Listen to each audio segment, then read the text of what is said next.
Al via oggi le lezioni per i 370 nuovi iscritti del Liceo Scientifico e delle Scienze Umane e Politiche di Agrigento per il nuovo anno scolastico. A dare il saluto ai presenti la neodirigente scolastica professoressa Santa Ferrandelli, che ha subentrato da quest'anno al dirigente scolastico professoressa Assunta Curso Tagano, e il corpo docente hanno accolto le classi prime dei due indirizzi e delle rispettive opzioni, scienze applicate economico-sociali, nell'atrio della sede centrale in via Crone. Ad accogliere le nuove matricole sono stati veterani, alcuni dei quali hanno raccontato la loro esperienza all'interno del Liceo Politi. È un istituto prestigioso che mi onoro di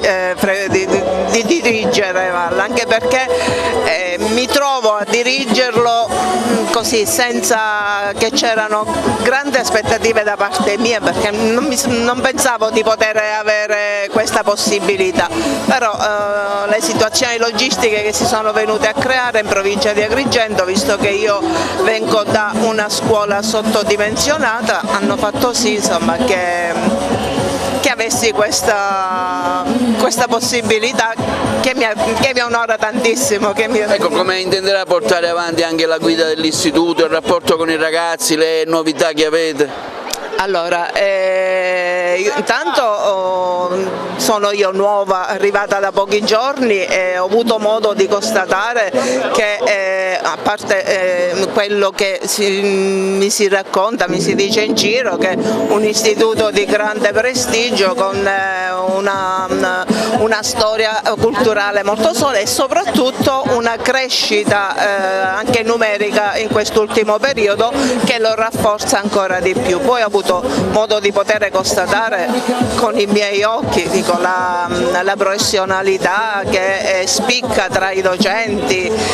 l'impegno e quant'altro, per cui stiamo lavorando proprio per cercare di rafforzare e incrementare sempre di più tutte queste non tralasciando il passato, le tradizioni, ma cercando anche di portare delle novità che metteremo in campo. Ecco, da un punto di vista organizzativo, personale, docente, ATA, per via di questa nuova 104, le pensioni, c'è stato qualche problema o tutto, diciamo, è andato bene nell'avvio dell'anno scolastico? Allora, siamo ancora in fase di assestamento, perché ogni giorno arrivano nuovi decreti, nuove assegnazioni per quanto riguarda il personale docente. Per quanto riguarda il personale ATA no, non c'è, anzi c'è stata l'integrazione dei componenti ATA del Majorana, che da quest'anno entra a far parte del Politi, e nonostante, dico, questa fase così inizialmente un po' caotica, anche perché i tempi sono stati brevi, per cui l'inizio dell'anno scolastico abbiamo faticato, ma ce l'abbiamo fatta, perché tra muratori, traslochi e integrazione, insomma, è stato un po' faticoso, ma alla fine ci siamo riusciti. Quindi, così come abbiamo raggiunto questo obiettivo, penso proprio che ne potremmo raggiungere tanti altri,